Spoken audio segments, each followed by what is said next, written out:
저는 오늘 신명기 32장 1절로 14절의 말씀으로 광야에서 만난 하나님 한번 따라하겠습니다. 광야에서 만난 하나님. 이 같은 제목으로 말씀을 전하도록 하겠습니다. 어제 공직에 있던 중학교 동창의 순직 소식을 들었습니다. 이 동창 회장이 문자가 와서 인터넷을 검색하고 집에 온 신문을 검색했더니 이 동창의 또 순직 소식이 신문에 실린 것을 봤습니다. 해양수산부 과장으로 페루에 출장을 갔다가 배가 전복되는 바람에 순직을 했다고 합니다. 행정고시에 합격하고 45세의 과장인데 한참 일할 나이인데 안타깝습니다. 얼마 전에는 다른 동창의 아내가 천국에 갔다는 그런 소식을 들었습니다. 어느 전도자의 말이 생각납니다. 너 죽을 준비 됐냐? 너 죽을 준비 됐냐? 죽음은 때와 장소를 가리지 않습니다. 나이와 시간을 가리지 않습니다. 위에서 부르면 다 가야 됩니다. 하나님이 부르면 다 놓고 가야 하는 것입니다. 우리는 항상 예수님을 마음에 모시고 있어야 됩니다. 그래서 언제든지 이 세상을 떠날 때, 언제든지 하늘에서 하나님이 모든 것을 내려놓고 오라고 부르시면 그 천국 갈 준비를 하고 살아야 된다라는 것입니다. 오늘 신명기에서 모세도 죽을 준비를 합니다. 모세는 죽기 전에 이스라엘 백성들이 가나안 땅에 들어가면 하나님을 잘 섬기라고 신신당부를 합니다. 오늘 말씀은 모세가 죽기 전에 마지막으로 부른 노래입니다. 모세가 죽기 전에 마지막으로 부르는데 하나님을 찬양하는 그 노래를 부르고 있습니다. 이 노래를 통해서 하나님을 찬양합니다. 이 노래를 통해서 이스라엘 백성들이 가나안 땅에 들어가면 하나님을 잘 섬기라고 합니다. 그리고 33장에서 이스라엘의 12지파를 축복합니다. 그리고 34장에서 죽음의 요단강을 건너서 천국에 가는 것을 볼 수가 있습니다. 모세는 광야 40년 동안 이스라엘 백성들을 인도했지만 요단강 앞에서 가나안 땅을 쳐다보기만 하고 그 가나안 땅을 들어가지 못했습니다. 느보산에서 죽었습니다. 그러나 이 모세는 죽음의 요단강을 건너서 더 좋은 가나안, 더 좋은 영적인 가나안 천국에 들어간 줄로 믿습니다. 이 모세의 모습을 보면 우리의 마지막도 모세와 같으면 참으로 좋겠습니다. 우리가 죽기 전에 임종이 가까이 왔을 때에 우리가 자녀들에게 무엇을 물려주겠습니까? 돈을 물려주겠습니까? 땅 한 평을 물려주겠습니까? 나의 어떤 유산을 물려주겠습니까? 오늘 신명기에 나와 있는 모세처럼 우리 후손들에게 신앙의 유산을 물려주는 역사가 있기를 바랍니다. 신앙의 유산을 왜 그렇습니까? 복을 주시는 분이 하나님이시라는 것입니다. 우리가 죽어도 우리 후손들은 살아있을 텐데 이 자식들에게 하나님이 복을 주셔야 되는데 어떻게 하면 하나님의 복이 임합니까? 하나님을 잘 섬겨야 한다는 것입니다. 그래서 이 모세는요, 이 자녀들에게 예수님을 잘 믿어라, 하나님을 잘 믿어라, 하나님의 말씀에 순종하라. 가나안 땅에 들어가는 게 중요한 게 아니에요. 가나안 땅에 들어가는 것보다 더 중요한 건 뭐냐면 그 땅에 들어가서 우상 섬기지 말라는 거예요. 그 땅에 들어가서 타락하지 말라는 거예요. 그 땅에 들어가서 하나님을 잘 섬겨야 하나님의 복이 자자손손 이어진다라는 것입니다. 그래서 모세는요, 이스라엘 백성들의 신신당부를 하는 것입니다. 하나님을 잘 섬겨라, 하나님을 잘 섬겨라, 하나님을 잘 섬겨라. 정말 얼마나 멋진 모습입니까? 우리도 임종이 가까이 왔을 때에 모세 같은 이런 모습이 있기를 원합니다. 너희들 예수님 잘 믿어야 된다. 누구 예수님 잘 믿어라. 그리고 하나님을 찬양하고 한 사람 한 사람 이름 부르면서 축복해주고 이 천국 가는 모습 얼마나 멋진 모습입니까? 근데 여러분, 우리가 죽을 때가 되면은요, 정신이 하나도 없어요. 그러니까 미리 준비해 놓으면 좋습니다. 뭘 준비해놔요? 미리 유언장을 만들어 놓으십시오. 미리 유언장을 만들어 놓고 평소에 또 내가 임종할 때 되면 찬송가 몇 장 불러라.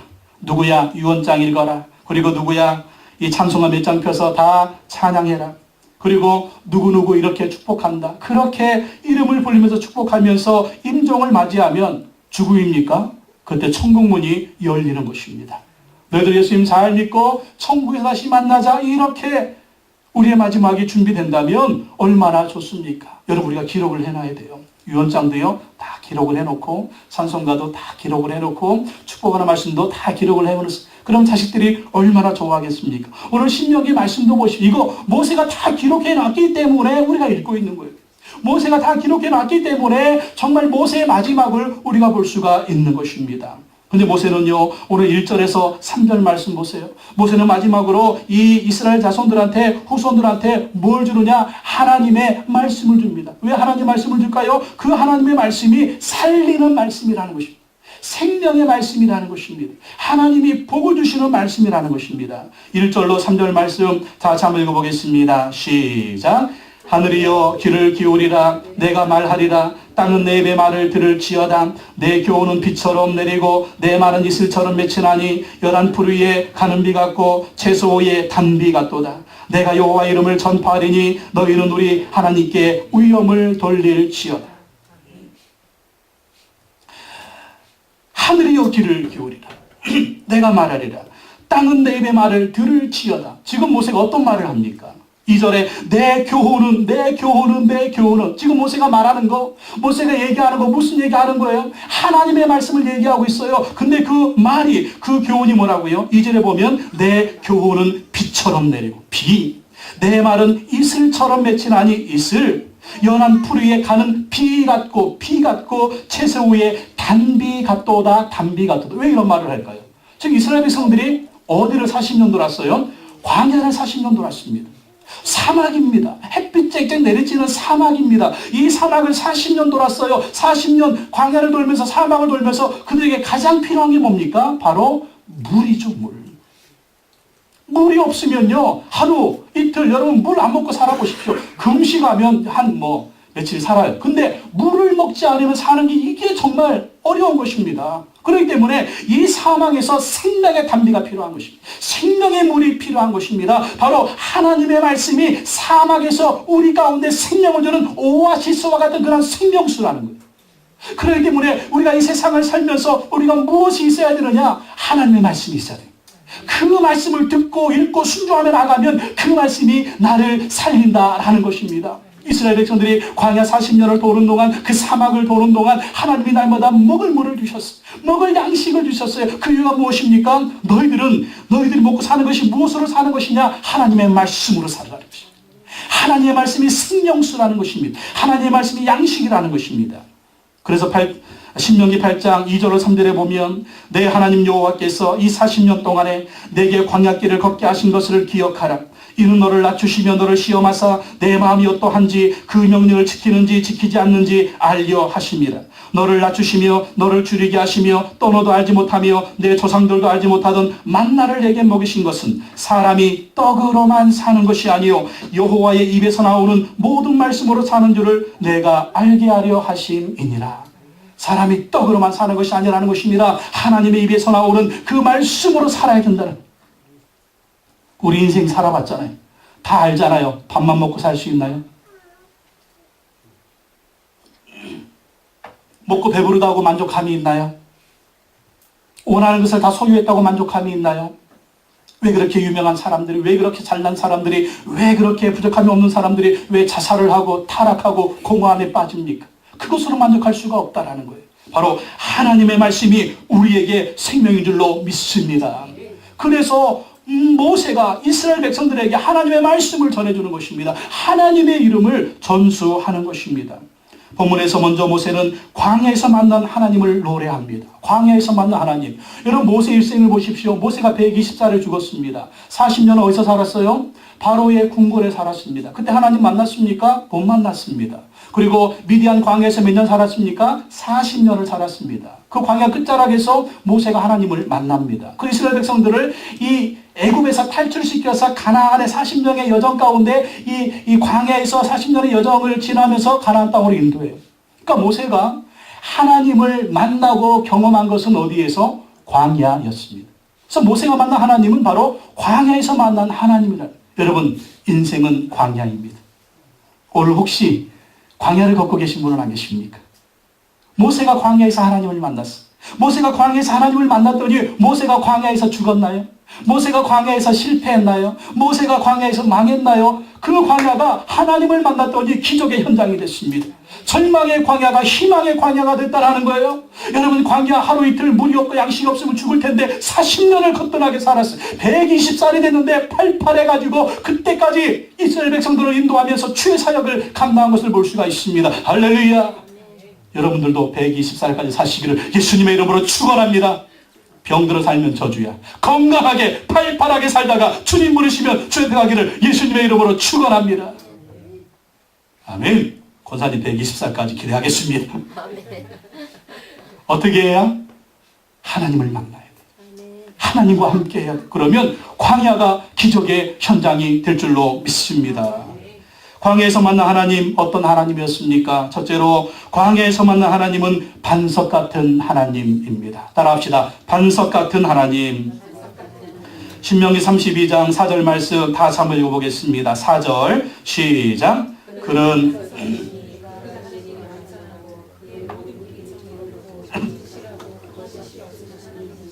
공의로우시고 바르시도다. 그는 뭐라고요? 반석이시니. 그가 누구야? 하나님이. 하나님은 반석이라는 거예요.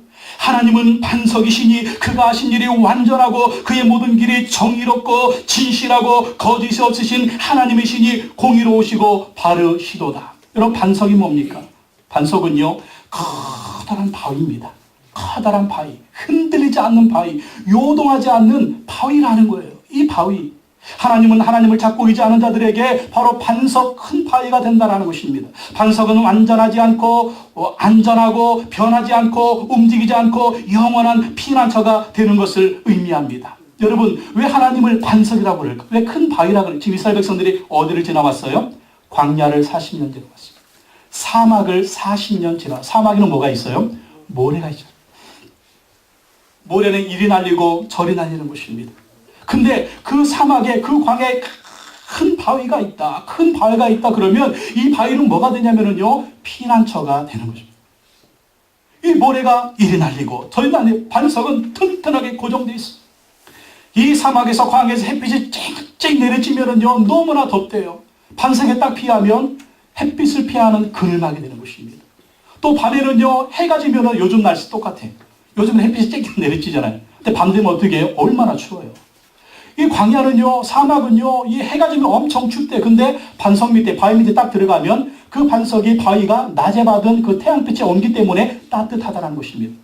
광야, 이 사막, 모래바람이 붑니다. 모래바람이 불면은요, 얼마나 부는지 막 산더미 같이 모래가 쌓여요. 그리고 바람을, 그 산더미 같은 모래가 또 다 없어지는 거예요. 근데 반석은 없어지지 않습니다. 언제나 그 자리에 있어. 바람 불 때 거기로 딱 들어가면 바람을 피할 수가 있는 것입니다. 그리고 이 광야에는 뭐가 있습니까? 짐승들이 또 있는 거예요. 짐승들이 막 굶주렸기 때문에 뭐 잡아먹을 것 없나 이렇게 찾을 때 이 바위를 싹 피하면은 피난처가 되는 것입니다. 바로 하나님은요, 우리가 믿고 의지할 수 있는 든든한 반석이시고 바위가 되신다라는 것입니다. 여러분, 이스라엘 백성들이 광야를 다녀왔어요. 40년을 지나왔습니다. 모래길을 다녀왔습니다. 근데 이스라엘 백성들이 그 모래길을 다닐 때 하나님이 이러한 반석이 되어주셨다는 거예요. 이스라엘 백성들의 모습이 정말 모래 같은 모습이었을 것입니다. 이리 날리고 저리 날리는 모래 같은 그런 모습이었는데 하나님이 반석 대신 하나님이 함께 해주셔서 모래 같은 인생을 반석같이 만들어 주셨다는 것입니다. 우리 인생이 모래 같을 때가 있어요. 이리 불면, 바람이 이리 불면, 막 이리. 우리가 정말 모래 같은 인생. 근데 반석이신 하나님을 의지하면 하나님 우리를 반석까지 붙들어 주실 줄로 믿습니다. 그리고 모래 같은 우리 인생을 반석 같은 인생으로 하나님 만들어 주실 줄로 믿습니다. 그래서 하나님은 반석이라는 것입니다. 우리가 인생을 살아가면서 누구를 의지해야 될까요? 정말 요동치 않고 흔들리지 않고 변함없이 우리를 큰 바위처럼, 큰 바위 얼굴처럼 우리를 붙들어주고 우리의 피난처가 되고 우리를 안전하게 하고 우리를 보호해주는 반석이 누굽니까? 하나님이신 줄로 믿습니다. 그 하나님은 흔들리지 않는, 그 하나님은 변하지 않는 것입니다. 그 하나님은 언제나 큰 바위가 되시고 언제나 큰 반석이 되시는 것입니다. 그래서 시편 18편 2절에 보면 여호와는 나의 반석이시요 나의 요새시요 나를 건지시는 이시요 나의 하나님이시요 내가 그 안에 피할 나의 바위시요 나의 방패시요 나의 구원의 뿌리시요 나의 산성이시로다. 시편 62편 2절에 오직 그만이 나의 반석이시요 나의 구원이시요 나의 요새시니 내가 크게 흔들리지 아니하리로다. 내가 흔들리지 않는 방법, 반석이신 하나님을 의지하는 것입니다. 시편 144편 1절에 나의 반석이신 여호와를 찬송하리로다. 그가 내 손을 가르쳐 싸우게 하시며 손가락을 가르쳐 전쟁하게 하시는도다. 반석이신 하나님을 찬양하니까 하나님 내 손을 붙들어 주시고 하나님의 나를 붙들어 주시는 것입니다. 나를 반석 같게 만들어 주시고 나를 바위같이 만들어 주셔서 어떤 싸움과 어떤 전쟁에서도 이기게 하신다네. 모래 같은 난데, 모래 같은 난데, 반석이신 하나님 뒤에서 그냥 큰 바위 얼굴로 딱 붙들어 주니까 내가 모래 같은 내가 뭐가 됐어요? 반석이. 예수님이 베드로를 처음 만났을 때 그 이름을 뭘로 바꿔주셨습니까? 베드로의 이름이 시몬, 갈대라는 뜻인데 내 이름은 베드로라. 그 뜻이 뭐예요? 반석이라. 시몬, 갈대가 내 이름이 아니야. 내 이름은 베드로로 불려진다. 바로 그 이름은 반석입니다. 여러분의 이름은 반석입니다. 굳건한 반석이시니 그 위에 내가 서리라. 그 위에 내가 서리라. 예수 그리스도는 또 우리의 생명의 반석인 줄로 믿습니다. 여러분, 든든한 바위가 필요하십니까? 있습니다. 하나님이 그 바위이십니다. 여러분의 피난처가 되십니다. 반석이신 하나님을 의지하시기 바랍니다. 세계 최초로 샴 쌍둥이 수술에 성공했던 벤 카슨이라는 의사가 있습니다. 쌍둥이가 머리가 붙어가지고 태어난 애들 있잖아요. 샴 쌍둥이. 이것을 세계 최초로 분리수술을 해서 성공적으로 했던 의사가 벤 카슨이라는. 그래서 이 벤 카슨은요, 신의 손, 정말 하나님의 손이라고 하는 엄청난 칭호를 받고 있습니다. 얼마나 뛰어났으면. 근데 이 벤 카슨, 이 신의 손에 그 훌륭한 의사를 키운 분이 그의 어머니 소냐 카슨입니다. 근데 이 어머니는요, 어렸을 때, 벤 카슨이 어렸을 때 이혼했어. 그 남편이 다른 아내가 있고 자식이 있는데 총각이라고 속여가지고 결혼한 겁니다. 나중에 이게 밝혀지니까 막 너무나 실망돼가지고 이혼을 한 거예요. 근데 이 어머니 소냐 카슨은요, 흑인이었습니다. 초등학교도 3학년밖에 나오지 못했어. 이 아이 둘이 있는데 이 둘을 키우려니까 얼마나 힘들어요. 그래서 자살하려고 수면제를 먹고 정신병원에 들어가가지고 자살을 시도했습니다. 어떻게 키워요? 배우지도 못했는데, 가진 것도 없는데, 흑인인데. 근데 어떤 사람이 병실에 와서 전도했습니다. 하나님은 당신을 사랑하십니다. 예수님이 당신을 위해서 죽으셨습니다. 그 말이 들릴까요? 나한테 그런 말 하지 마세요. 하나님이 어디 있어요? 하나님이 계시다면 내 인생을 이렇게 만들어 놓을 수가 있어요? 하나님에 대해서 말하지 마세요. 그런 소리 듣고 싶지 않아요. 하나님 없어요. 나는 어떤 것도 원하지 않아요. 근데 전도하시는 분이 계속 전도했어요. 그래도 하나님은 당신을 사랑하십니다. 하나님이 당신을 결코 버리지 않을 거예요. 전도하고 성경책을 선물로 줬습니다. 그 전도를 받고 이 어머니 소냐 카슨이 교회 다니기 시작했습니다. 성경책 있어도 이게 초등학교 3학년밖에 안 나가고 읽지를 못하는 거예요. 근데 교회 다니면서 성경을 읽게 됐습니다. 기도했습니다. 하나님 나를 도와주십시오. 내 자식들도 붙들어, 나 혼자 우리 자식들 키울 수가 없습니다. 이 두 아이 맨날 쌈박질만 하고 돌아다니는데 이 아이들 어떻게 키웁니까? 그러나 하나님 도와주십시오. 하나님을 의지한 거예요. 그랬더니 하나님이 지혜를 주십니다. 성경도 읽게 됐고, 직장도 얻게 됐고, 또 아이들 키우는데 이 아이들을 키울 수 있는 지혜를 주시는 거예요. 가정 예배 드리면서 함께 하나님을 예배했습니다. 그리고 하나님의 지혜를 주시는데 이 아이들에게 책을 읽게 해라, 책을. 일주일에 한 권, 두 권, 세 권. 그러니까 책을 읽으니까 아이들이 지혜가 생기는 거예요. 지식이 생겨요. 학교에 가서 막 발표를 하는 거예요. 발표하니까 선생님이 와, 너 어떻게 그렇게 발표를 잘하냐? 칭찬받아. 그러니까 더 책을 읽고 더 공부하고 이 어머니도 아이들한테 너희들이 열심히만 하면 하나님 너를 도와주실 거야. 너희들이 최선을 다하면 하나님 너희를 막 격려를 했습니다. 그렇게 했더니 이 아들 벤 카슨이요, 신의 손이라고 불리는 아주 위대한 의사가 되었다라는 것입니다. 소냐 카슨 모래 같은 인생이었지만 하나님을 의지하고 반석 대신 하나님을 의지했더니 그의 인생도 복되게 하시고 자녀들도 복되게 해주셨다라는 것입니다. 여러분, 반석이신 하나님을 의지하시기 바랍니다. 두 번째, 광야에서 만난 하나님은요, 아버지 같은 하나님입니다. 따라합시다. 아버지 하나님. 아버지 하나님. 우리가 많이 알죠? 근데 우리 아버지는 하나님이십니다. 하나님이 우리 아버지십니다. 우리 좀 그렇잖아요. 좀 부러울 것이 없는 아버지가 있었으면 얼마나 좋았을까.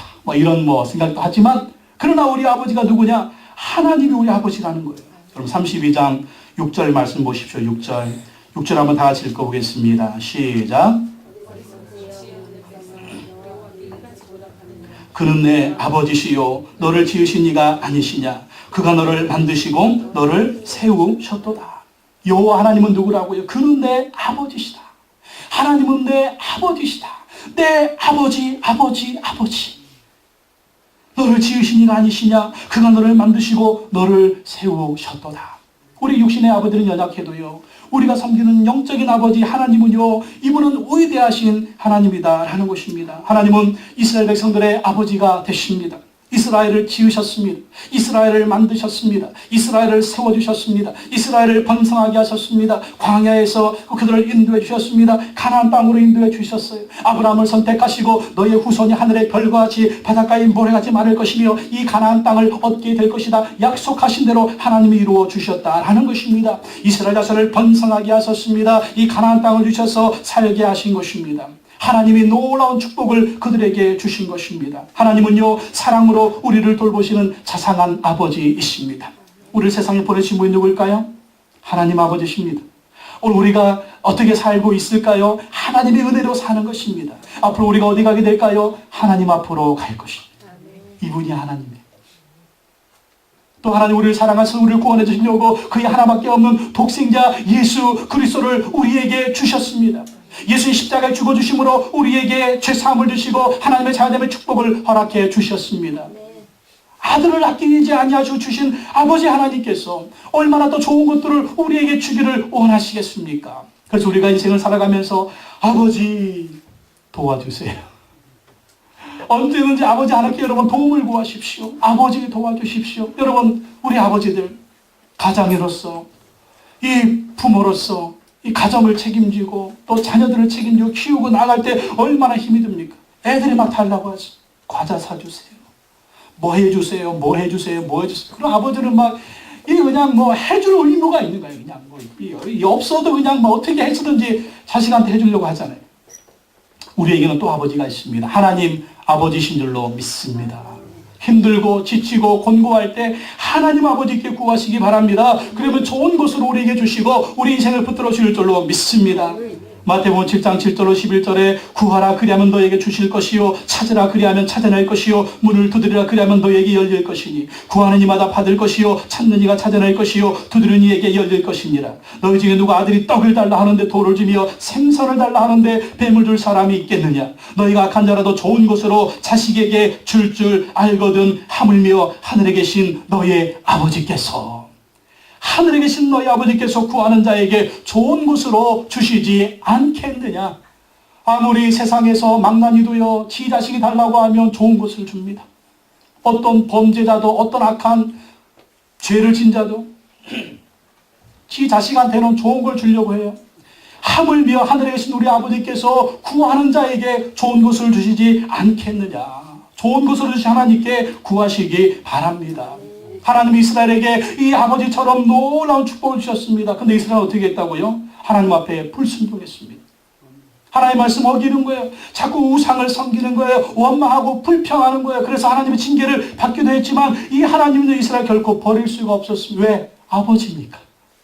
징계는 내리고 심판은 내려도 버리지 않고 끝까지 그의 자녀로 택해 주셔서 가나안 땅으로 인도해 주신 것을 볼 수가 있습니다.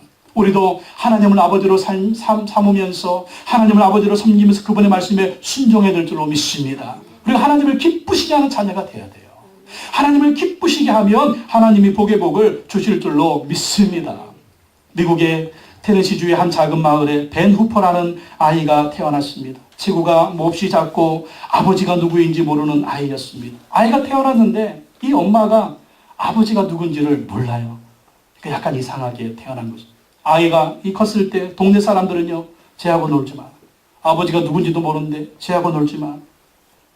그래서 또 친구들이 이 아이를 왕따시켰습니다. 그래서 벤후퍼는 늘 외톨이였습니다. 12살이 되었을 때 그 마을 교회 한 젊은 목사님이 부임해 오셨는데 이 목사님이 너무 좋은 목사님이고 이 목사님 만나는 사람들마다 격려를 얻고 힘을 얻고 희망을 얻는다는 소식을 들었습니다. 그래서 벤후퍼는 그때까지 교회를 안 다녔는데 그럼 나도 한번 교회 가서 목사님 한번 얼굴 좀 봐야 되겠다. 그리고 교회 갔습니다. 예배드리고 설교를 듣는데 너무나 은혜스러웠어요. 그래서 예배 시간 딱 시작되면 늦게 들어갔다가 축도할 때쯤 쏙 뻗어나오고 했어요. 동네 사람들이 다 자기를 싫어하니까. 그러고 다녔는데 어느 날은 너무나 설교의 은혜를 받았어요. 너무 은혜 받아가지고 감격하면서 기도하고 있는데 목사님 뒤에서 막 기다리고 성도들이 줄줄 나가는 거예요. 그래가지고 어쩔 수 없이 가면서 목사님 손을 탁 잡고 인사하는데 목사님이 하지 말아야 될 소리를 한 겁니다. 누구 아들이더라. 동네 사람들이 큰일 났어요. 이건 물어봐서는 안 되는 건데. 그러면 동네 사람들도 당황하고 이 베누포도 당황했습니다. 막 창피해가지고 막 도망가는데 목사님이 베누포에게 하는 겁니다. 그래, 내가 누구 아들인지 알겠다. 너는 네 아버지를 닮았기 때문이야. 너는 하나님의 아들이야. 너는 하나님의 아들이야.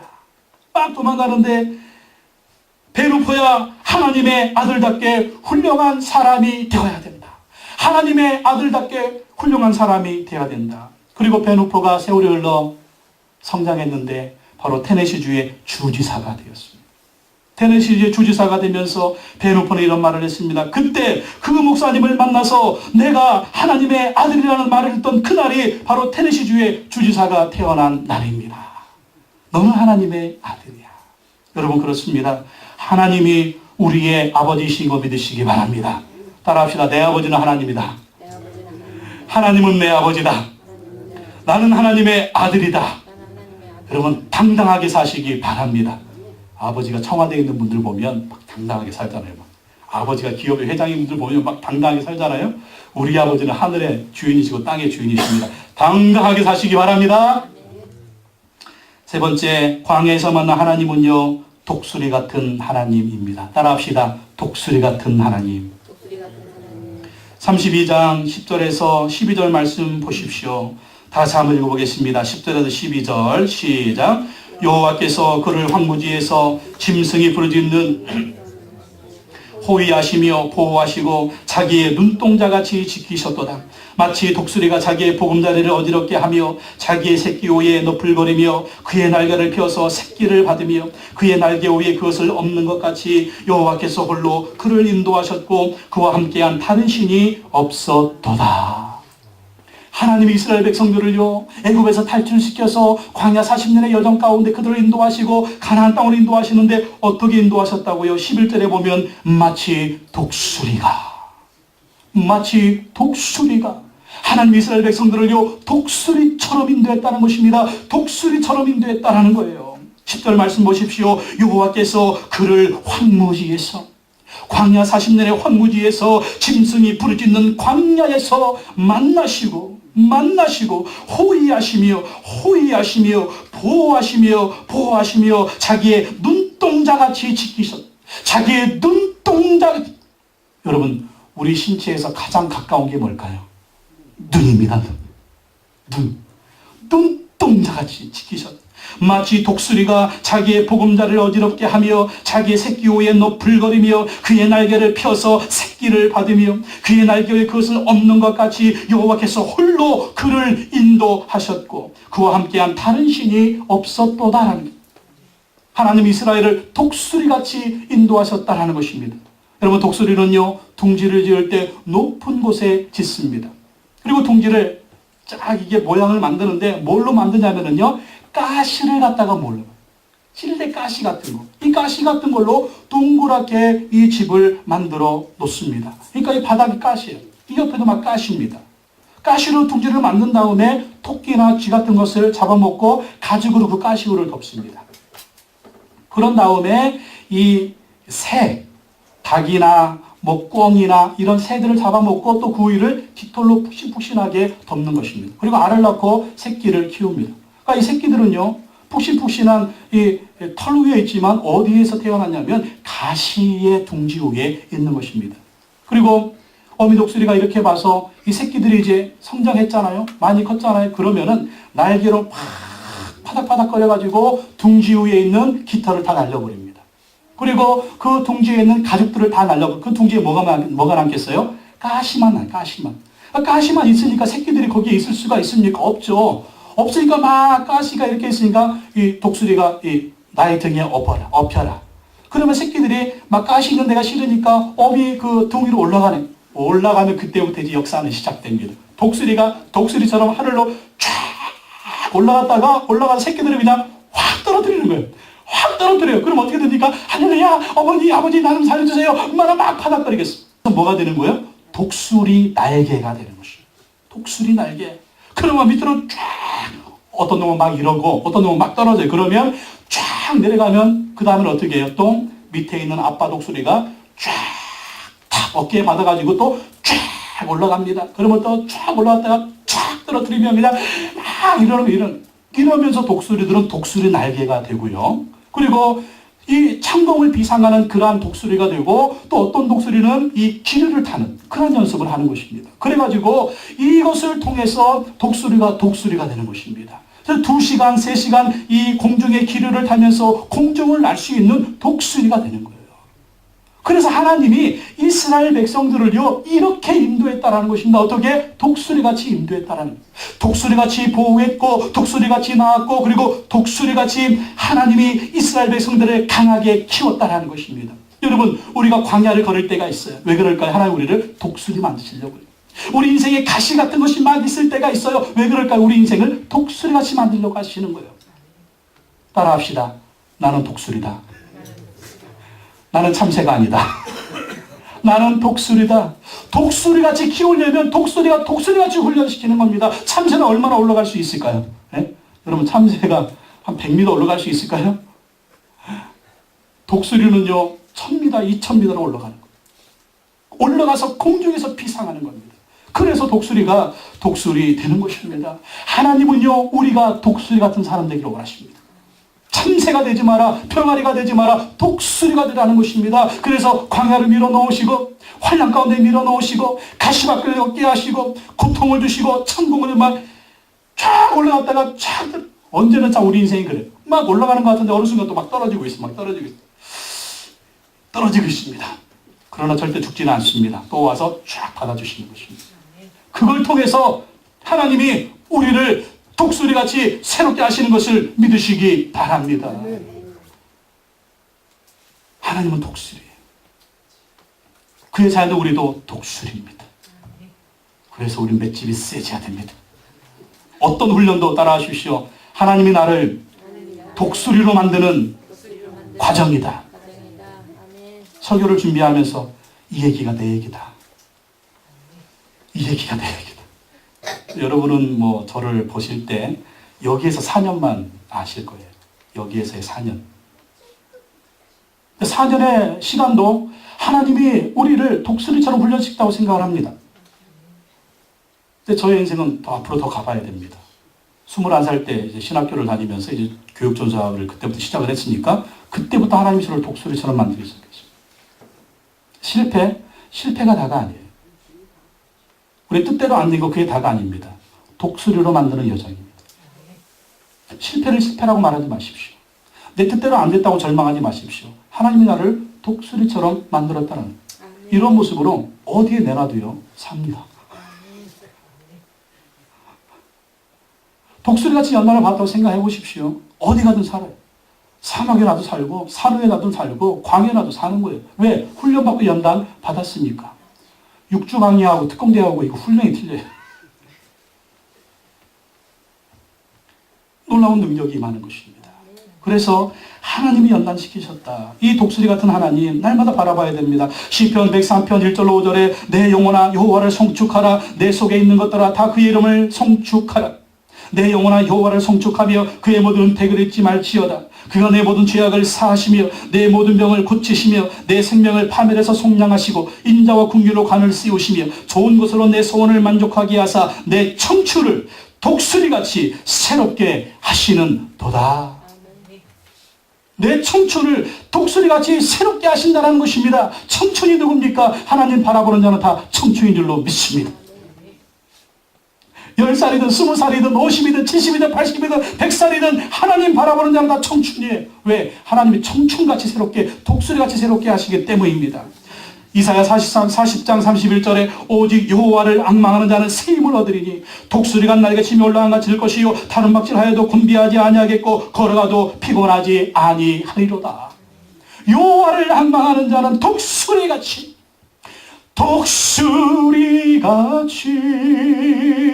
날개를 치며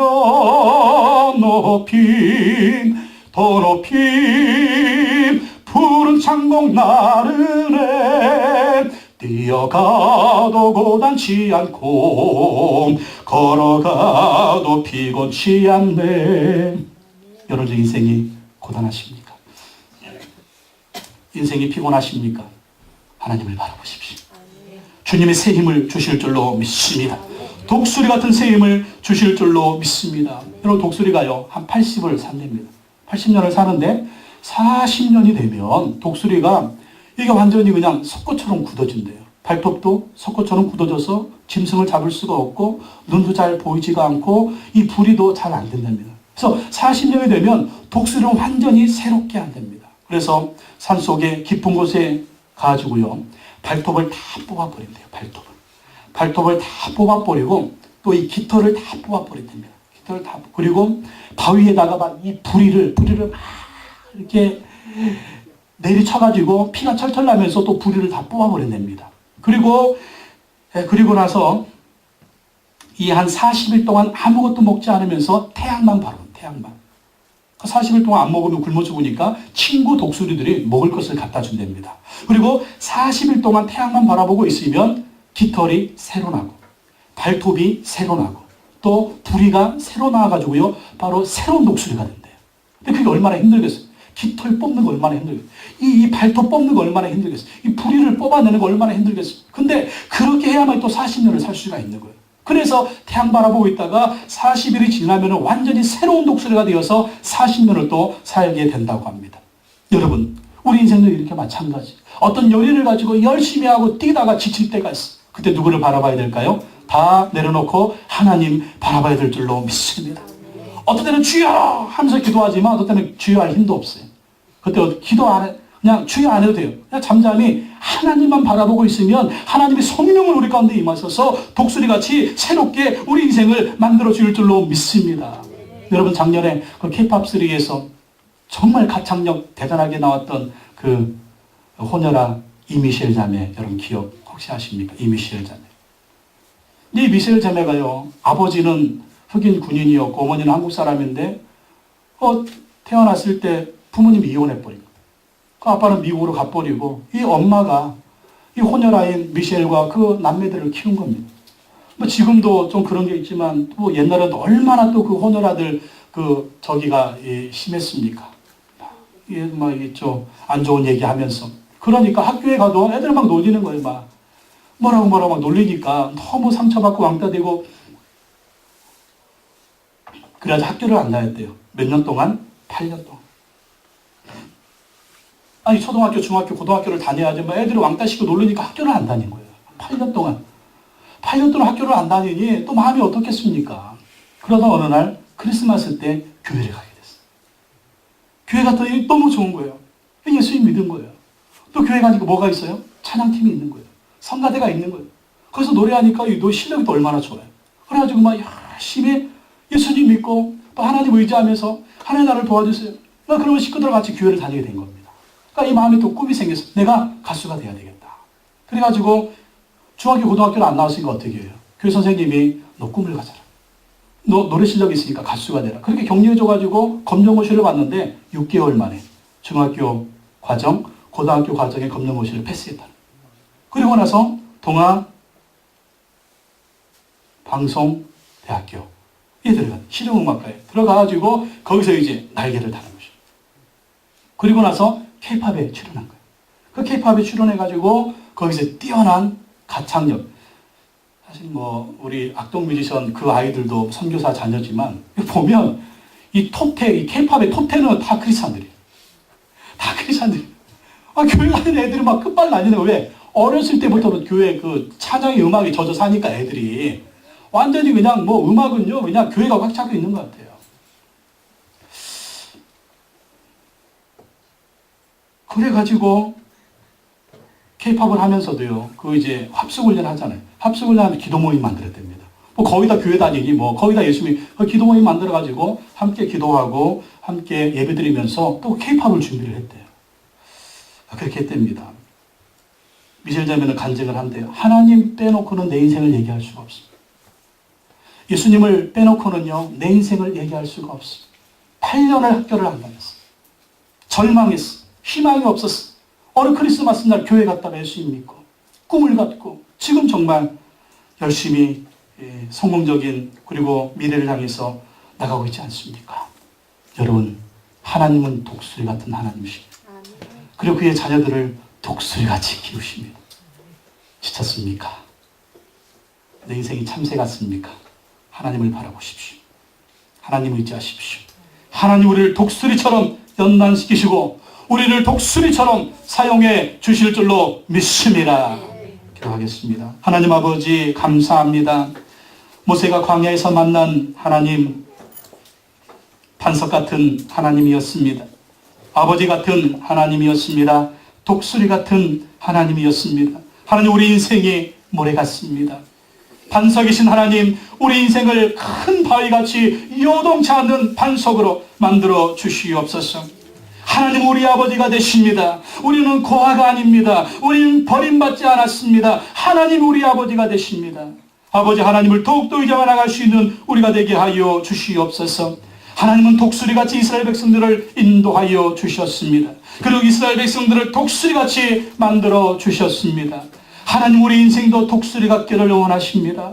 하나님 우리가 지쳤을 때, 곤고할 때, 연약할 때 우리를 다시 독수리가처럼 세우시는 하나님을 바라보는 우리가 되게 하여 주시옵소서. 예수님의 이름으로 기도하옵나이다. 아멘.